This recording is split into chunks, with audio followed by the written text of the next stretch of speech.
What's up, guys? Welcome back to another edition of 101 Sports and Cards. As I'm Nathan Hall, and with me, Jared Trish. What's up? We're starting the NFL, where, of course, this week I am beginning my off-season grades, and then you will either agree or disagree, although you have no idea. First off, Derek Carr announced his retirement due to a shoulder injury. I'm a big Derek Carr fan. I was a big Derek Carr fan. I know a lot of people won't. I think he was one of the most underrated quarterbacks in the league. I mean, you think that before he broke his leg during the season that he would have won MVP with the Raiders. He was on track to be a great quarterback, and then, broke his leg, was never the same. But congrats on a great career, although never won a playoff game. I'd rather retire than play for the Saints as well. So, the Saints quarterback room is now the worst quarterback room in football. And it will be very interesting to see, who they actually start. My money is on Spencer Rattler, and for like a week, because he sucks. The Cowboys and Eagles are set to kick off the NFL regular season on NBC on September 4th, which is a Thursday. Who would have thought that this would be the opening game after, the Eagles won the Super Bowl? The team that lost the Super Bowl will start week 1 in Sao Paulo, Brazil. It will be the Chiefs against the Chargers. Let's hope that they did something to that field, where it's not like last year whenever Jordan Love got hurt and, they're lucky there wasn't more serious injuries because that field was god-awful. Hopefully they did something. And your Minnesota Vikings are set to play in back-to-back international games. They will be in Dublin, Ireland, the first ever game in Ireland against the Steelers, and the next week they will be in London against the Browns. They become the first team to ever play back-to-back games internationally, which if I'm a Vikings fan, I would not be happy with. Now we start the grades. This week is the NFC North, so we have the Bears, Lions, Packers, and Vikings. I went through and did everybody they added, notable guys that they added, everybody that they drafted. I could not find. Last year, CBS Sports made it really easy for me because they had, a list of added, drafted, and lost. I could not find anywhere that had it where who people lost, and I didn't pay really that close attention to the NFL offseason because really I don't care about the offseason for the NFL because, the same, it's going to be the same, 4 or 5 teams that dominate next season. So, but first off, the Chicago Bears, of course, they hired Ben Johnson as their head coach. Great move. They added Joe Thuney and Jonah Jackson to boost their offensive line, and then they drafted Colston Loveland and Luther Burden III. I gave them a whopping A grade. I think the Bears had, between them, and you will see next week about the Commanders, it's actually NFC East, I believe them and the Commanders had the best offseason. And I hate saying it, because I hate the Bears. But they did a great job. Now, will it all work out? Probably not. You agree with the A? Yeah. Are you just going to agree with all of them because you don't know? No, I know who they are. You know who Joe Thuney is? I know the draft guys. I know they're good. The Colston Loveland one was a shock, though. I'm surprised they didn't take the LSU guy. The Penn State guy. Yeah, same thing. LSU and Penn State is... Oh, my God. Yeah, same thing. Different conferences. Yeah. Very different style of plays. Same thing. For the Lions, they lost, of course, Ben Johnson and Aaron Glenn, both of their coordinators. They added DJ Reed, which was like the only notable addition. They drafted Tyleik Williams and Tate Ratledge. A C.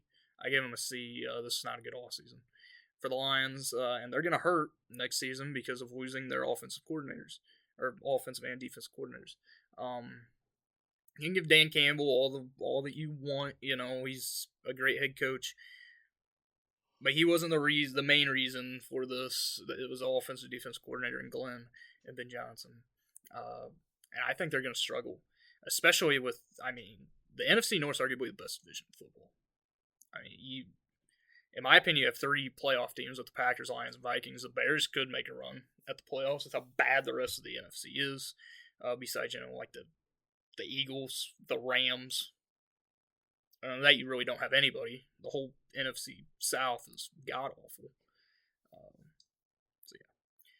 For my Green Bay Packers, they added Nate Hobbs, Aaron Banks. They drafted Matthew Golden, Anthony Belton, and Baron Sorrell. I gave him a C. One of the best offseason. I like the addition of Matthew Golden. I don't like, for both Hobbs and Banks, we overpaid for them, and they're not the best players. I mean, we didn't need a lot. The main thing that we needed was a corner, and what did we not do? We did not get a corner, so it looks like we're keeping. Actually, I think Nate Hobbs is a corner, but who cares? I don't even know who Nate Hobbs is, to be fair. It looks like we're keeping Jair Alexander, which is not a smart thing because, you know, he'll play great for the first, 5 weeks and he'll suffer season-ending injury like he always does. You agree with the C? Yeah. Do you agree with the Lions? I didn't even ask you. Yeah, sounds right. I was going to be harsher on the Lions, but your Minnesota Vikings, they added Jonathan Allen, Javon Hargrave, Jordan Mason, and Jeff Okudah. They drafted Donovan Jackson and Ty Felton. Everywhere that I looked, they had the Vikings giving them a C or a C-. I give them a B+. I think they had one of the best off seasons of any team. I guess people don't realize that, you know, Jonathan Allen was one of the best defensive tackles in the game. Javon Hargrave is also a great defensive tackle. Jordan Mason is actually going to give them a solid, you know, backup running back behind Aaron Jones, who loves getting hurt. And then Jeff Okudah, I guess people forgot that he's a really solid player. So I give the Vikings a B+. You agree? Yeah, just bolsters our defense even better. I was waiting for you to be like, no, I would have given him an A+. Yeah. No, ain't no A+. Maybe like an A-. Of course, the big loss for the Vikings was Sam Darnold. Yeah. But it's JJ time. No, it's not. So we'll see how JJ pans out. It's going to be Aaron Rodgers' time. No. Just wait. Don't put that on us. Just wait. He's got to complete the Favre cycle. Except he won't be as good as Brett Favre was. Thank you. Next week will be the NFC East. Yay. I believe one team had a good offseason in the NFC East, and that for sure is not the Dallas Cowboys. The Cowboys might get an F next week. We may see. Moving on to the association, the biggest news out of basketball. Jason Tatum suffered a torn right Achilles in Game 4 against the Knicks. He happened with a little more than 3 minutes left in the fourth quarter. Looked terrible. He is expected to make a full recovery, but he will be out, of course, the rest of this season, which is probably going to end tonight, as I believe they're currently losing to the Knicks in Game 5.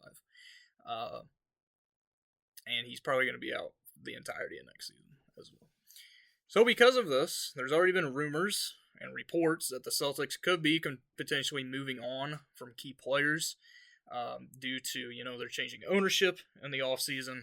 They have the second highest payroll in the NBA outside of the Suns. And new ownership doesn't want to pay, you know, the luxury tax and everything like that.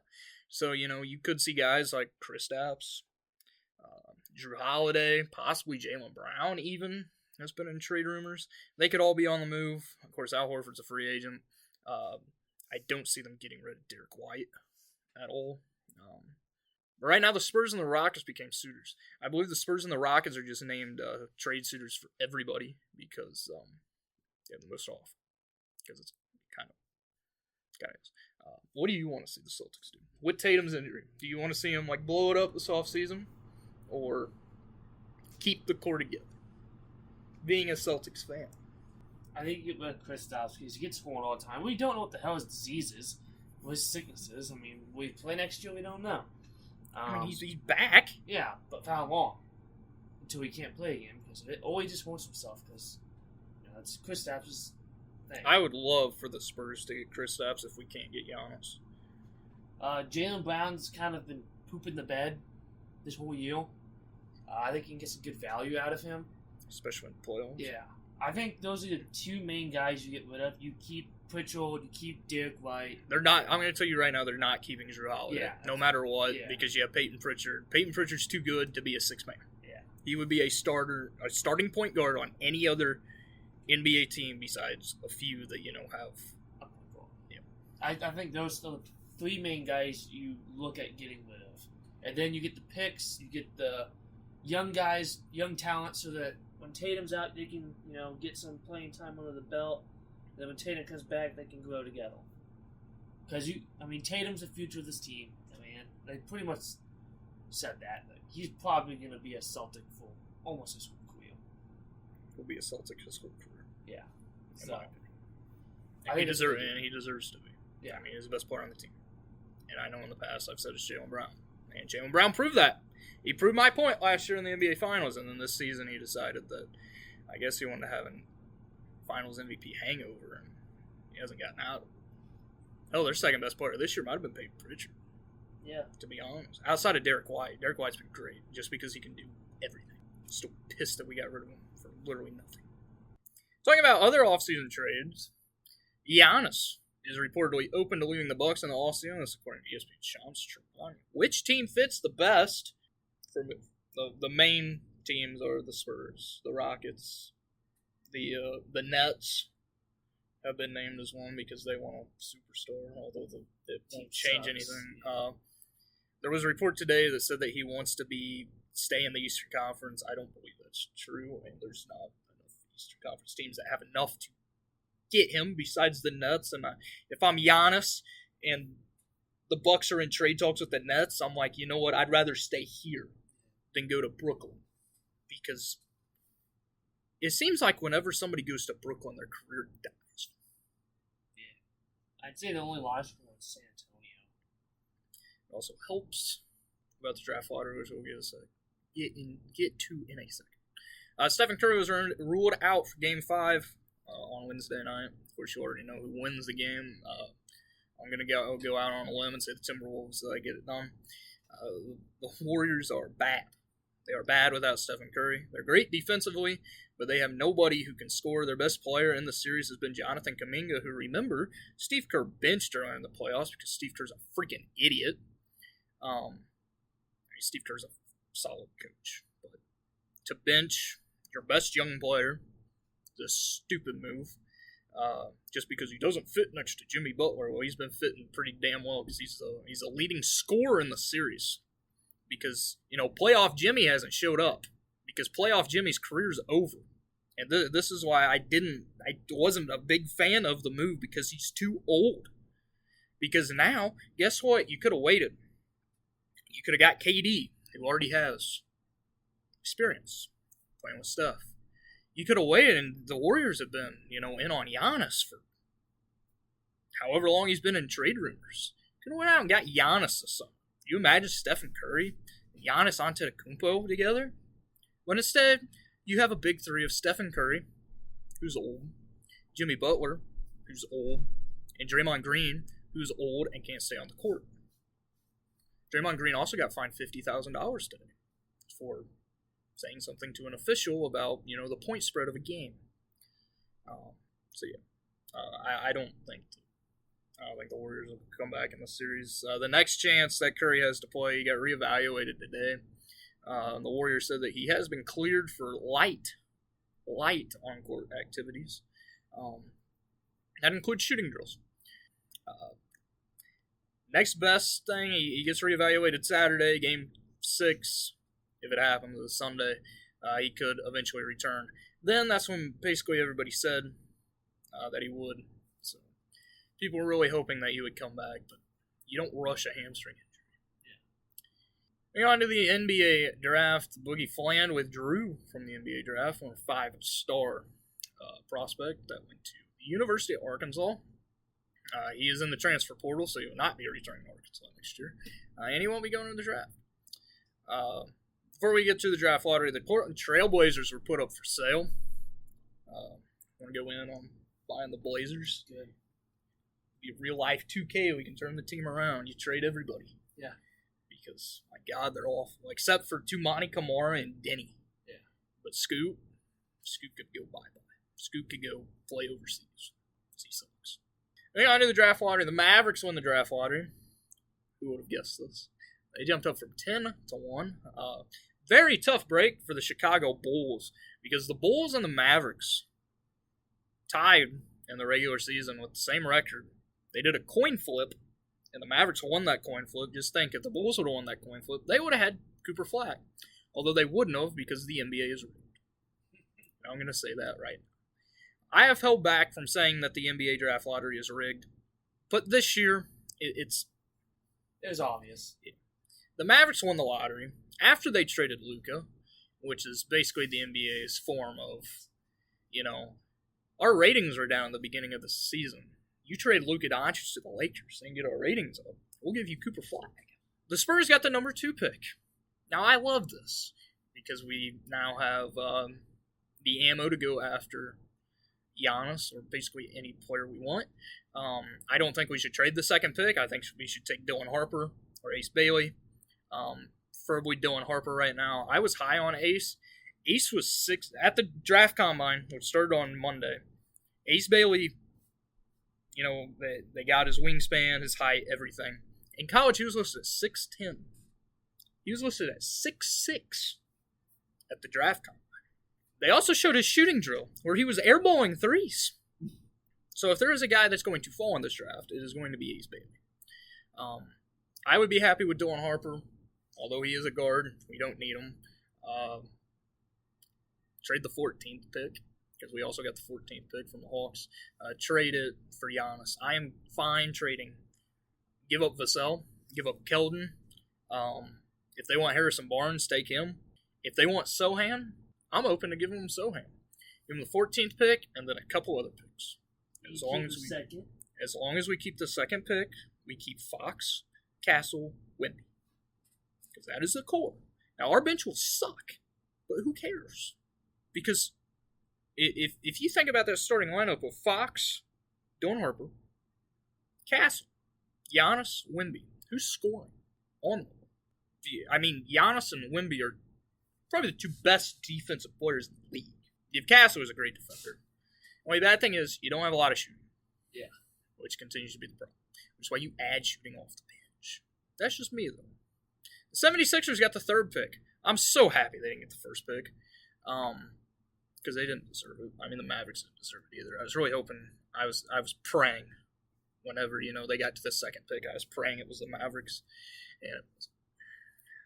So I wanted Cooper Flag. But, also the Mavericks, they are taking Cooper Flag. They say that, but knowing Nico. They may trade the pick.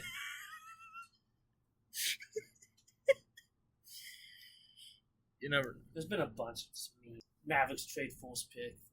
Wouldn't surprise me. I saw one today that the Mavericks trade the false pick for Bonnie James. Straight up. It's a great pick. Great trade. Yeah.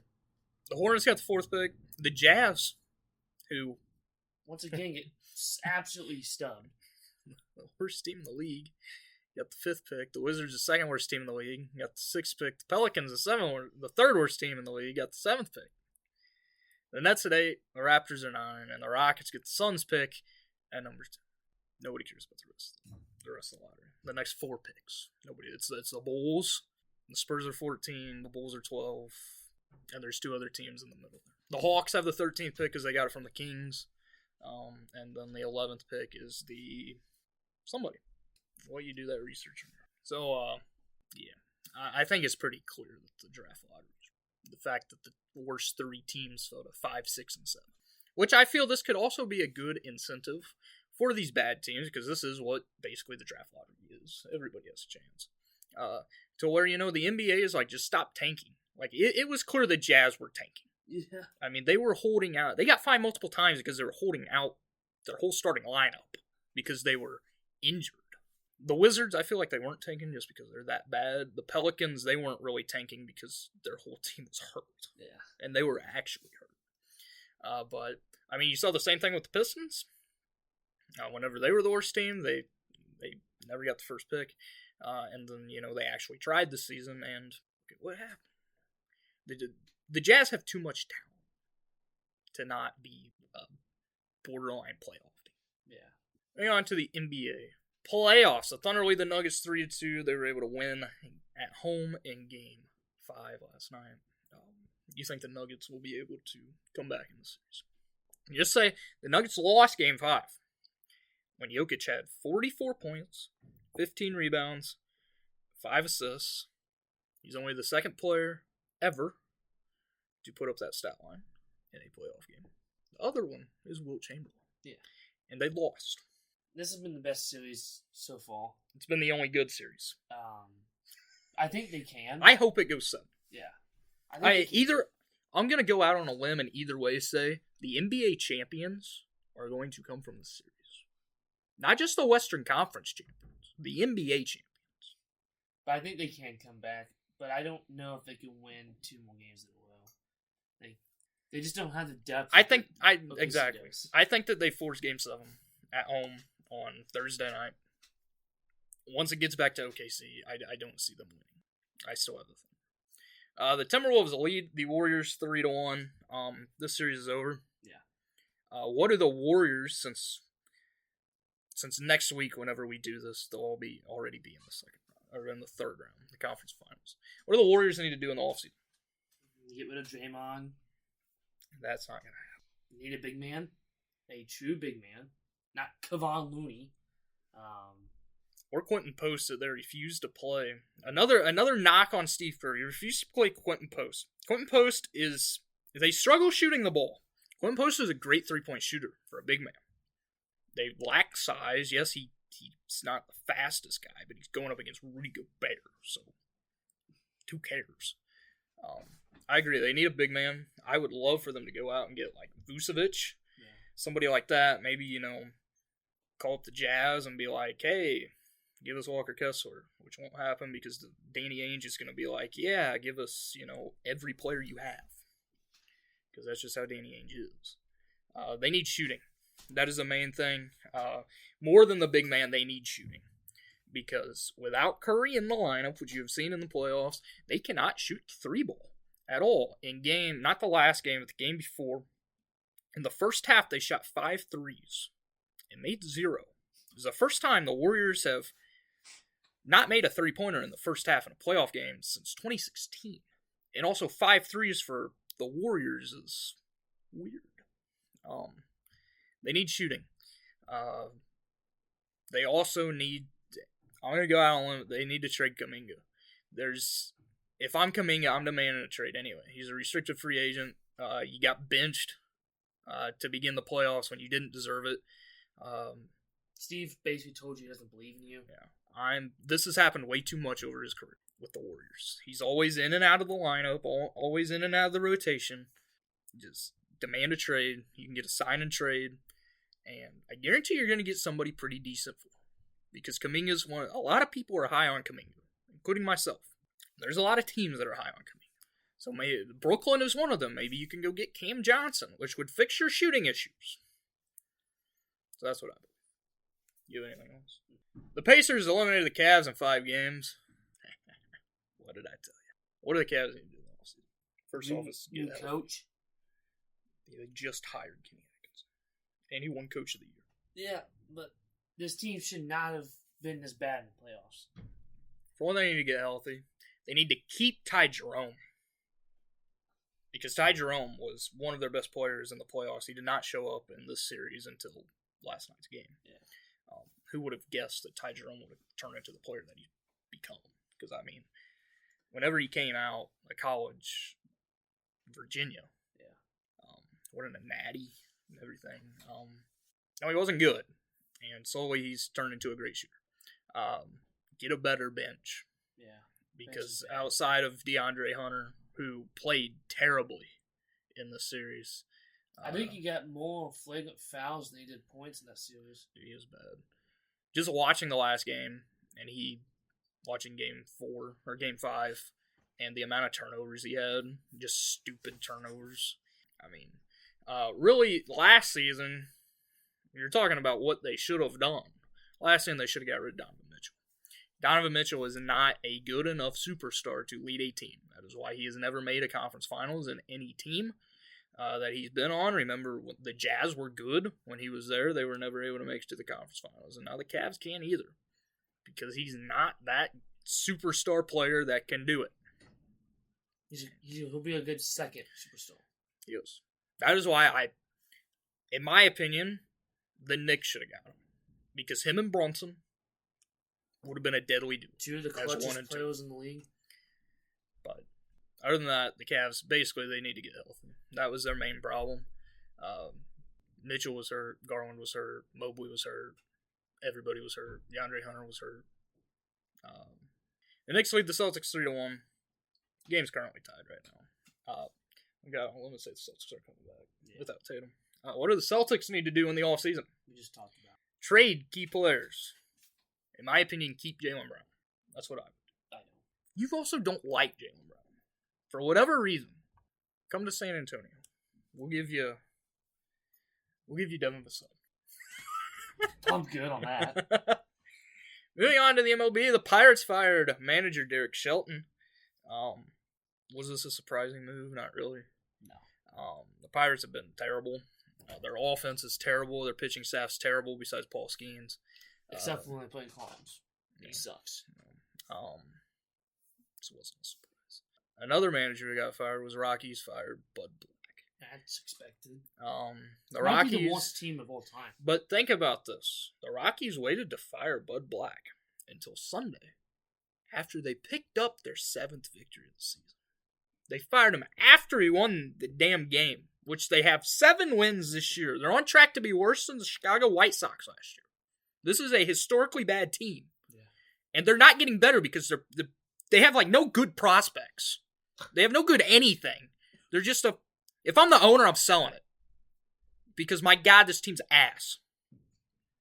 You also play in the hardest division in baseball. In my opinion, this was not Bud Black's fault. He's done a great job in his 9 years there. This is the front office.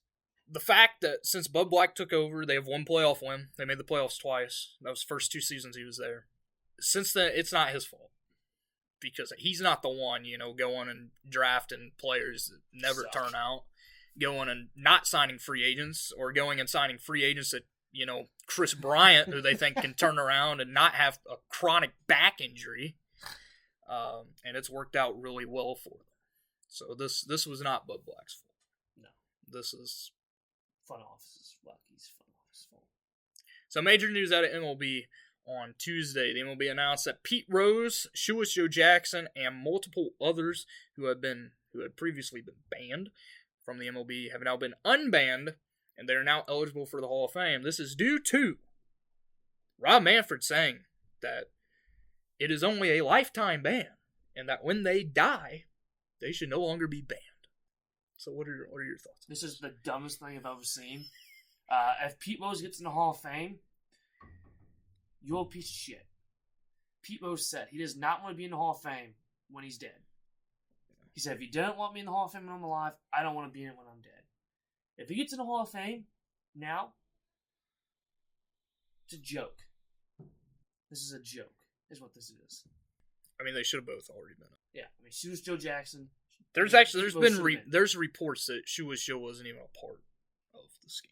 Yeah, it's another dumb wob, man. I want to know that since this is banned players from basically the MLB Hall of Fame or Baseball Hall of Fame, does this mean that whenever Barry Bonds, Sammy Sosa, Mark McGwire, all these guys die, they can get into the Hall of Fame? Is that what that means? Like. So if I'm Barry Bonds and I see this, I'm like, yeah, I can't get into the Hall of Fame until I'm dead. Yeah. That's a kick in the nuts. Yeah. It's terrible. If you ban them, you just keep them banned if you want to be like that. Even though they're the best players of all time and you don't want them in. It's just another Rob Manfred miss. Yeah. Great thing for baseball, though, to actually, have the greats of the game recognized, but after their lifetime doesn't make too much sense. Yeah. Because by the time Pete Rose gets in, all this younger generation they're not going to know who Pete Rose is. Most people don't know who Shoeless Joe Jackson is. Because the dude died in the 50s. I know who he is as well. So, yeah. Paul Skeens set to pitch for Team USA in the World Baseball Classic. Kind of knew this was going to happen with how Paul Skeens is. Yeah. And the Cubs called up Moises Ballesteros. Good call up. He's also the youngest to debut this year. He's also their best prospect outside of Cade Horton, in my opinion. Because Matt Shaw sucks. Cade Horton also made his debut. He did not start the game. It said they used an opener and brought him in later. Which makes sense. But hey, they're doing something right. Yeah. They're winning games. The Cardinals are one of the hottest teams in baseball. They've won 9 straight. I'm going to say that ends tonight with their doubleheader against Philadelphia. And the Twins are the hottest team in baseball as they have won 10 straight games. Who would have guessed this? Yeah. And it's not because Royce Lewis is back healthy, because the dude has been straight ass since coming back. I think he has 2 hits. He is terrible. So might as well just go ahead and get injured again and go back on that IL. It ain't like you're providing anything. Just because I said that. He's going to hit a grand slam tonight. They already played. Come on. Hey, I'll be happy with that. I'm on my fantasy team. He's on my bench because he sucks right now. On other sports, I know you're waiting for the Sepp Straka wins the Truist Championship. Yeah. It's the Truist Championship. I did not know the Myrtle Beach Classic was this weekend, or last weekend, so I did not mention it last week. But Ryan Fox won the Myrtle Beach Classic in a playoff over both Mackenzie Hughes and Harry Higgs. Harry Higgs. Of course, this weekend is the second major on the PGA Tour schedule. It is the PGA Championship from Quail Hollow. So who wins? Hey, this is the actual championship. This is the PGA. This is the second major. Oh, okay. This is not the FedEx Cup. So, everybody's going to be there, right? Live golfers or just PGA guys? It's a major. Okay. Everybody. The favorite is, of course, Scotty and Rory. Yeah, I'm going to go with Bryson DeChambeau if he doesn't shit the bed. I'm going with a guy who has been on fire. He finished second last week. He won a few weeks ago, ended his long winless drought. I'm going with Justin Thomas. He's playing extremely well. I believe he has 3 or 4 victories at Quail Hollow already. I'm going to go with him. I honestly believe that it's not going to be one of the top guys, in my opinion, because the top 3 guys heading in are, of course, DeChambeau, Scheffler, and Rory. I don't think one of them. Also, a very bad bet for all you guys that I've seen a lot of people betting on him. Ludwig Oberg is a bad bet. He is playing really terrible golf right now. Now, he usually does well in majors, but since the only good weekend he's had was at the Masters. Yeah. He's young, too. Kyle Larson dominated Kansas. This was a terrible race. I didn't watch it. I turned it off. It was bad. I think the truck race was more exciting. I don't watch truck race. Carson Hocevar drove the last lap with one hand. He's too busy flipping off, laying rigs. This weekend is the All-Star race from North Wilkesboro. Who wins? Remember, Kyle Larson won this race last year, and I believe he led every lap. It's a short track. I'm going to say he does again. I go with... It don't matter. This track sucks, dude. Oh, it's terrible. I'm going to go with Denny. You know who's making his return to the Cup Series this weekend? Dylan Jr. No, senior. He's coming back from the dub. Guy who won last season and is eligible. He will be racing for Rickware Racing. Harrison Burton is returned. How many laps before he wrecks somebody? 5. Also, the new All-Star format sucks. I'm not going to get into it, but they can throw a caution whenever they want. Huh? Is what I've seen. Why? I don't know. It's too spread out? For a competition caution. It doesn't matter. This track sucks. What matters is next weekend, because it's the greatest day in racing. Alex Palou won the Indy Grand Prix. Alex Palou is dominating. He's won all but one race. Indy 500 qualifying is this weekend. Who wins the pool for the Indy 500? Scott McLaughlin. I'm going to go with the guy who heartbreak last year. Pato O'Ward. Yeah, he got passed last time. F1 is at Imola this weekend. Who wins? Where's that at? No idea. It is I don't even remember what it was called. I had to look up where it was actually at because whatever the Grand Prix name is, I don't even think I could pronounce it. And it was the Emiliano something Grand Prix. I don't know. Is it in Italy? No idea. Piastri? He's been the best driver. Weirdo. Max. Nope. George Russell. The WNBA season begins on Friday. Friday's games kind of suck. The best game, opening weekend in the WNBA, is Saturday because this is the Fever and the Chicago Sky. On to the NHL playoffs. Stars lead the Jets 3-1. The Oilers lead the Golden Knights 3-1. The Maple Leafs lead the Maple Leafs and Panthers are tied 2-2, and the Hurricanes have been murdering the Capitals, up 3-1. My pick for the Capitals winning Stanley Cup is not. I picked the Jets, didn't I? I think so. They suck. Dallas looks good. They do. You can go on. On what? WWE Backlash! Yeah! Speaking of he was the first one out. Awesome. I was there. Great. It was awesome.